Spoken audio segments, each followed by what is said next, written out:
En la primavera de 1945, la Segunda Guerra Mundial se aproximaba a su fin en Europa.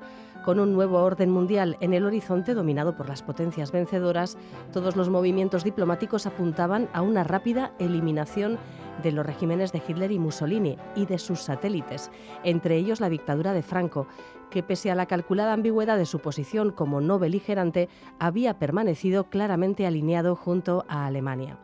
El final de la dictadura franquista alentaba la esperanza de una restauración democrática en España y, por añadidura, en el caso vasco, la recuperación de la autonomía política suprimida por la fuerza de las armas tras la caída de Bilbao en junio de 1937. A fin de acelerar los pasos hacia ese objetivo, el 31 de marzo de 1945, los principales partidos políticos y organizaciones sindicales vascos ratificaron su unión en torno al gobierno de Euskadi presidido por el Lehendakari Aguirre.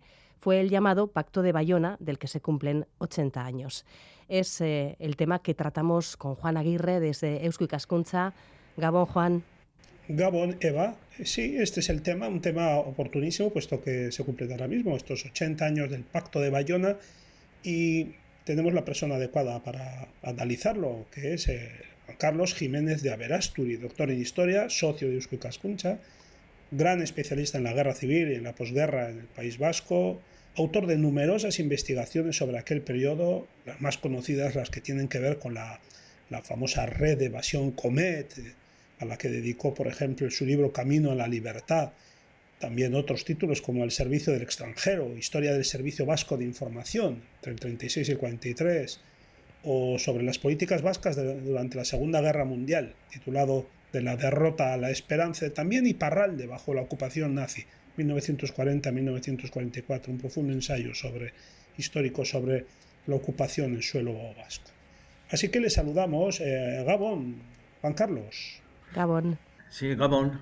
Pongámonos a la materia, a analizar los antecedentes primeramente de aquel Pacto de Bayona. Podríamos remontarnos, si te parece bien, a los comienzos de aquel año, el año 45, cuando el Partido Comunista de Euskadi se lamentaba de que la resistencia armada aquí entre nosotros pues no acababa de despegar. Entonces, esto parece indicar, corrígeme si no, que había división entre las fuerzas antifranquistas vascas sobre la estrategia a seguir en esos últimos compases de la guerra mundial. Parece como que unos, caso del PC, propugnaban la actividad guerrillera, mientras otros eran partidarios de la acción diplomática y política. ¿Esto es así? Quizá un poco esquemático, pero la realidad es bastante compleja. Si nos situamos en el año 45, como has dicho, hay que tener en cuenta que en octubre del 44, unos meses antes, el Partido Comunista había intentado lo que se llamó la invasión del Valle de Arán, que era penetrar en España por la zona pirenaica, pensando que el pueblo se iba a sublevar y que iban a acabar con Franco. Era la euforia de la derrota del fascismo, del nazismo en Francia, por ejemplo, ¿no?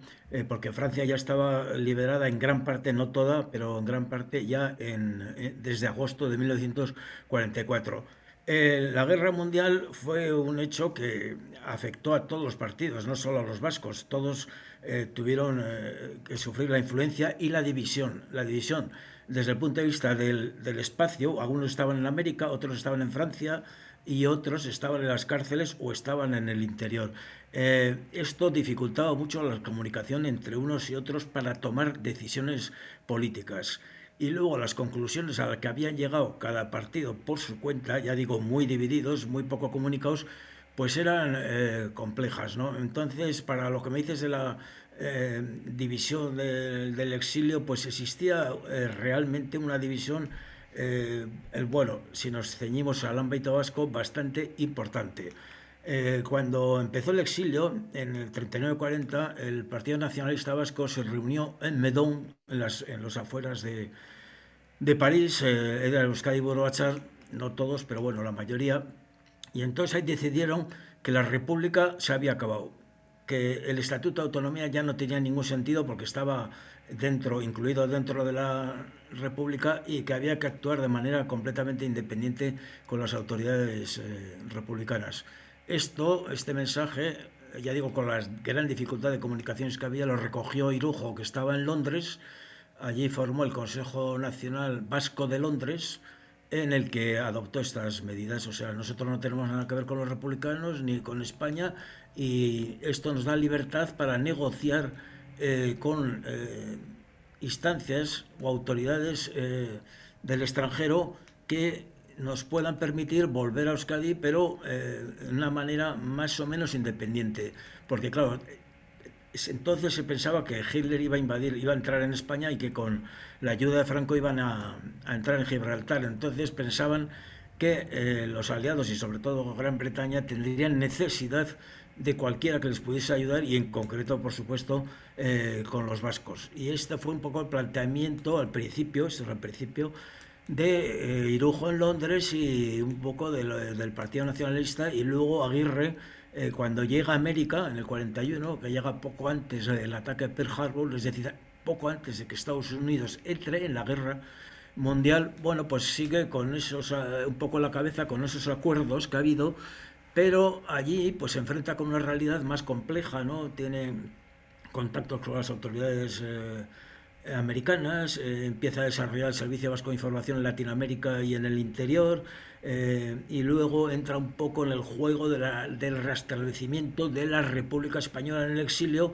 que es muy complejo y dura muchos años, y luego, bueno, pues está el tema de la reconstrucción del gobierno vasco, que entonces no existía más que teóricamente, por decirlo rápidamente, no existía más que en el papel. En febrero de 1945, durante la Conferencia de Yalta, los líderes de las tres potencias vencedoras, Unión Soviética, Estados Unidos y Gran Bretaña, mostraron posiciones divergentes en torno a qué hacer con la dictadura española. ¿Cuáles eran estas diferencias?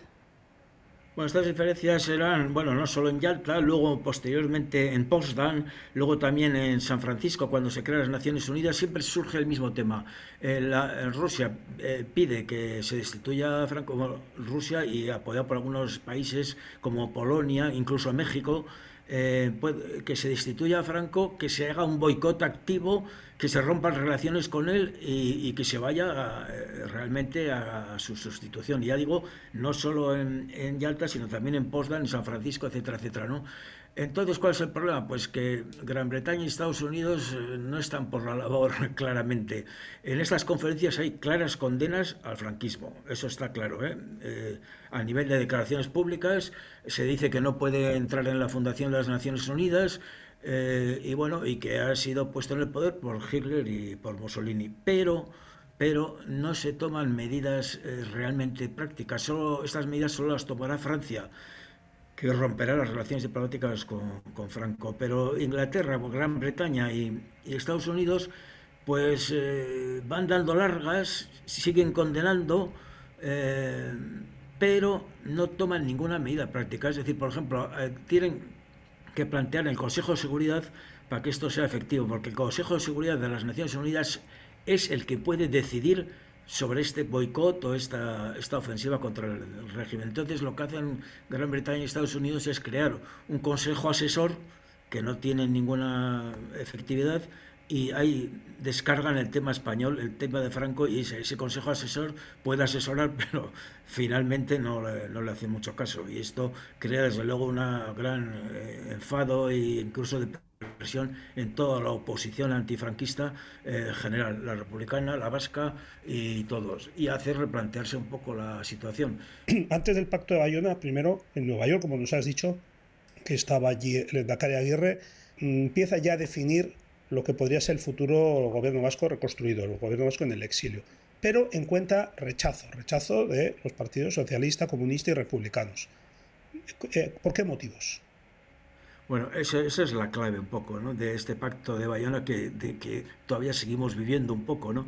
El tema es el siguiente. Ya he dicho que la doctrina nacionalista era un poco de abandonar la República y todo esto, ¿no? Entonces Aguirre, que empieza a actuar políticamente en América, él quiere reconstruir el gobierno vasco, y él no tiene tan claro que haya que enfrentarse con los republicanos y romper con la oposición republicana, porque él se considera que ha sido legítimamente elegido como presidente de Euskadi, y él no quiere abandonar eso, lo deja si quieres en segundo plano según la época, pero él sigue actuando como presidente de Euskadi, del gobierno vasco. Entonces intenta en América reconstruir este gobierno. ¿Cuál es el problema? ¿Por qué ni los comunistas, ni los republicanos, ni los socialistas aceptan esos intentos de reconstrucción que hace ya Aguirre en Nueva York. Hace una reunión diciendo que es la del gobierno vasco, pero no están ni socialistas, ni comunistas, ni republicanos. ¿Por qué? Porque él adopta lo que se ha adoptado, lo que se ha acordado en Medón, el Partido Nacionalista Vasco, de que para estar en el gobierno, para actuar con el gobierno vasco, tienes que aceptar la línea, entre comillas, línea nacional vasca. ¿Qué supone esto? Pues que tienen que romper con las ejecutivas propias, los socialistas con el PSOE, los republicanos, el PC, todo, y adoptar la línea, es decir, la aceptación de la posibilidad de la independencia de Euskadi sin consultar para nada con las direcciones de sus partidos, es decir, actuar independientemente. Sí, lo que se llamó el Bloque Nacional Vasco, ¿no? Se llamó el eso. Bloque Nacional Vasco es lo que crean después políticamente para agrupar, para hacer materializar este planteamiento, pero eso no funciona. Entonces, ¿qué pasa? Para decir rápidamente, para responder a tu pregunta, los socialistas, que son la fuerza más importante, tenían 3 consejeros en el gobierno vasco, ¿no? Uno ha muerto, Gracia, Tollos ha dimitido, y ¿quién queda? Queda Santiago Aznar, vizcaíno, consejero de Industria. Y este, que está en México, pues adopta la línea nacional vasca, es decir, se somete a la hegemonía del Partido Nacionalista Vasco y dice que le parece muy bien y que entonces va a intentar convencer a la dirección del Partido Socialista para que acepten esa independencia de planteamiento y de planteamientos políticos. ¿Qué ocurre? Que en México está Prieto, que no acepta ni de cerca este planteamiento. Entonces, ¿cuál es el tema? Aznar piensa que los socialistas, el Comité Central Socialista de Euskadi, que es la denominación de los vascos, aceptarán sus planteamientos. Entonces, el problema es las comunicaciones. Entonces, claro, de América en plena guerra, conectar con Bilbao o con San Sebastián era dificilísimo. Entonces, para resumir un poco, pues todo el año 44 y 45 prácticamente están intentando convencer a los del Comité Central Socialista de Euskadi del interior, porque se acuerda que son el interior el que manda, de que adopten la línea nacional vasca de Aznar. Y bueno, es muy largo, hay comunicaciones, interrupciones, hay detenciones, todo esto se va alargando, y entonces los socialistas al final están de acuerdo con el interior y dicen que de eso, que de Aznar nada, y le amenazan de que le van a expulsar o que no pueden seguir esa línea, y entonces todo eso se materializa en cierta manera en el Pacto de Bayona, en el que formalmente Aguirre, si te das cuenta, os dais cuenta, el Pacto de Bayona no es la reorganización del gobierno vasco, es un pacto entre partidos, son fundamentalmente el PC, los socialistas y los republicanos, en los que formalmente Aguirre reconoce al Estatuto de Autonomía y reconoce que el Estatuto de Autonomía está dentro de la República Española, y decide que, bueno, que acepta eso y que funcionará con esos planteamientos.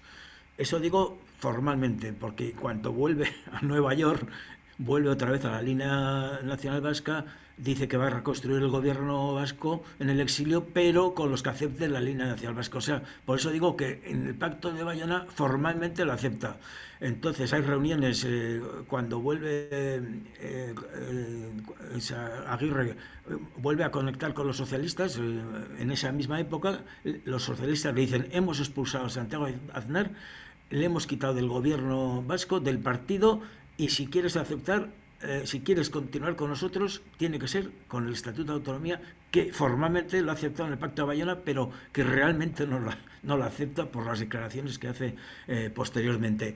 Si os dais cuenta, el Pacto de Bayona es de marzo del 45, ¿no? O sea, pero el gobierno vasco no se reconstruye hasta agosto del 46. Hay un periodo larguísimo. ¿Y por qué no se reconstruye? Por el tema de los socialistas. Y de Santiago Aznar, que incluso viene a Francia, Santiago Aznar piensa entrar en Bilbao para intentar convencerles que acepten esa línea, y los socialistas del interior, incluido Prieto desde México, dicen que ni hablar. Y si no, que se salen del gobierno o que no entran en el gobierno. Y ese es un poco el planteamiento, un poco esquemático, por supuesto, porque dura 2 años o 3 el tema. Ese es el asunto del Pacto de Bayona. El Pacto de Bayona es el primer paso que se dará para la reconstrucción del gobierno vasco, pero el gobierno vasco, ya digo, repito, que se reconstruye en agosto del 46. Sí, vemos que hay distancias ideológicas y distancias físicas que podían ser insalvables Sí. en algunos momentos. En todo caso, el Pacto de Bayona, ¿qué objetivo se fija y cuáles son los principales contenidos que salen adelante? Se fija en la aceptación del Estatuto de Autonomía, del reconocimiento del Gobierno de la República y luego, claro, crean un consejo consultivo que está en el interior para que pues colabore con el Gobierno vasco, que no existe todavía, lo repito, ¿eh? Y bueno, en teoría, ya digo, entra hasta el Partido Comunista. Es un primer paso para reconstruir el Gobierno vasco, pero que por ese tipo de negociaciones políticas pues tarda mucho tiempo. Ahora es el primer paso y públicamente y publicitado y que sale en la prensa y todo, pero la realidad es que ya no tarda mucho tiempo. Se trataba de recuperar la legitimidad que había tenido el gobierno vasco durante la República, ya en tiempo de guerra, cuando se estableció el Sí. estatuto. Claro, Bueno, se trataba. sí. Bien, Bueno, hay que tener en entonces, cuenta también hay otros factores, porque no es muy complicado explicar todo, pero por ejemplo en aquella época, ya en el 46, que es cuando se crea el gobierno vasco, Prieto, por ejemplo, y otros grupos republicanos están hablando de hacer el pacto con los monárquicos para quitar a Franco sí. del medio. Y claro, mucha gente, por ejemplo el Partido Nacionalista, piensan que los monárquicos no van a reconocer ni siquiera el Estatuto de Autonomía. Claro, Y claro, entonces las cosas empiezan a cambiar un poco. Luego también, bueno, pues están la postura de americanos y de británicos, que no están por la labor de apoyar ninguna restauración ni republicana ni cosa ni democrática, con la excusa de que van a ganar los comunistas, etcétera, etcétera, ¿no? Y bueno, y esa es un poco la historia. Bueno, al mismo tiempo, si nos situamos en marzo-abril del 45, cuando se firma el Pacto de Bayona, hay que tener en cuenta que en esa misma época el batallón Guernica está luchando contra los nazis en el Medoc. ¿eh? En eso, o sea, cuando llega Aguirre visita a los heridos del batallón, por ejemplo. En ese mismo momento, en París, en ese mismo momento, eh, el Partido Nacionalista ha fomentado el entrenamiento de los comandos armados, de grupos de combate que los está entrenando la OSS, el Servicio Secreto Americano, en ese mismo momento. Entonces, bueno, pues hay un momento que la hegemonía práctica, material, sigue siendo un poco del Partido Nacionalista Vasco, que le viene bien apoyarse en el gobierno vasco, pero que actúa un poco independientemente. Entonces, las perspectivas que en ese momento tienen son bastante grandes, ¿no? O sea, ya digo, tienen un batallón en activo, están con los servicios secretos para crear un batallón, o sea, otro batallón que lo crea, vamos, y bueno, y los objetivos piensan que la cosa va a ir a más. O se está pensando en que Franco tiene que caer en un momento u otro, como no puede dejar de ser, puesto que Hitler y Mussolini han caído, ¿no? O sea, pero ya digo que la situación frente al peligro monárquico, que se llama así entre comillas, pues va cambiando también la situación del Partido Nacionalista, de Aguirre mismo, ¿no? Un dato es que, por ejemplo, cuando se reconstituye el gobierno republicano en el exilio, el llamado gobierno Giral, le llaman al Partido Nacionalista Vasco para que entre. Y entonces Aguirre y Irujo no quieren entrar porque es ligarse con la República y tal. Pero el EBB, el Euskadi Buru Batzar, les dice que sí, y entonces le mandan a Irujo como ministro del gobierno republicano en el exilio, que es el llamado gobierno Giral, que es también del 46. Quiero decir con esto que la situación es muy compleja y varía pues igual de un mes a otro. mm, y Irujo había defendido que no había que tener en cuenta ni la República, ni el Estatuto, ni nada, o sea, hacía unos meses casi, ¿no? Sin embargo, entra como ministro del gobierno Giral republicano. bien, y bueno, y Juan Carlos, que representó a la postre el Pacto de Bayona en el devenir de la lucha contra la dictadura. Esta Unión Vasca de Fuerzas Antifranquistas mantuvo su vigencia en los años sucesivos. Bueno, sí, se mantuvo, bueno, y luego actuó mucho el Consejo Delegado, que estaba en el interior, ¿no? Y hay todas las fuerzas, por ejemplo, por supuesto, hubo una unión de actuación, por ejemplo, yo que sé, la famosa huelga del 47, pues que fue efectiva, por ejemplo, se organizó un poco desde el gobierno vasco el Consejo Delegado y todo esto, ¿no? Y bueno, y más actuaciones, ¿no? Luego de cara al exterior, en la propaganda, en la publicidad, de todo esto, pues se actuaba como gobierno vasco unido. O sea, quiere decir, bueno, he dicho la huelga 47, pero hay también otro tema, que ya entramos a la Guerra Fría. En el 47 ya es, por así decirlo, entre comillas, el estallido de la Guerra Civil, de la Guerra Fría, perdón, y hay, por ejemplo, expulsan a Leandro Carro, que es el consejero comunista en el gobierno vasco, lo expulsan, porque bueno, es el tiempo, es la época. En todos los gobiernos en Italia, en Francia, echan a los comunistas del gobierno, ¿no? Porque ya el principal enemigo ya es la Unión Soviética y son los comunistas, ¿eh? Y es la Guerra Fría a tope. Y entramos ya en un escenario totalmente distinto en Europa y en el mundo, claro, evidentemente. Bueno, pues lo que nos ha dibujado Juan Carlos Jiménez de Aberasturi es un panorama extremadamente cambiante, ya lo ha dicho, que prácticamente de mes a mes hacía que las alianzas fueran modificándose o que los que estaban a favor de un posible nuevo sistema de gobierno pues cambiaran de idea. Todo ello en un momento, además, en el que la esperanza quizás no se haya perdido, ¿no?, de que las grandes potencias aliadas ayudasen a derrocar a Franco. Esperanza que sabemos que, bueno, pues que se vio luego truncada. Se fue desgastando a lo largo del 45 y 46, con las famosas conferencias en las que se condenaba a Franco y no se hacía nada. Eso es, sí, sí. Muchísimas gracias, Juan Carlos Jiménez de Aberasturi, doctor en Historia, socio de Eusko Ikaskuntza y especialista con una amplia obra divulgativa en la Guerra Civil y la posguerra en el País Vasco. Y a ti, Juan, también. Feliz noche. Agur. Eskerrik asko, Eva. Bueno, eskerrik asko.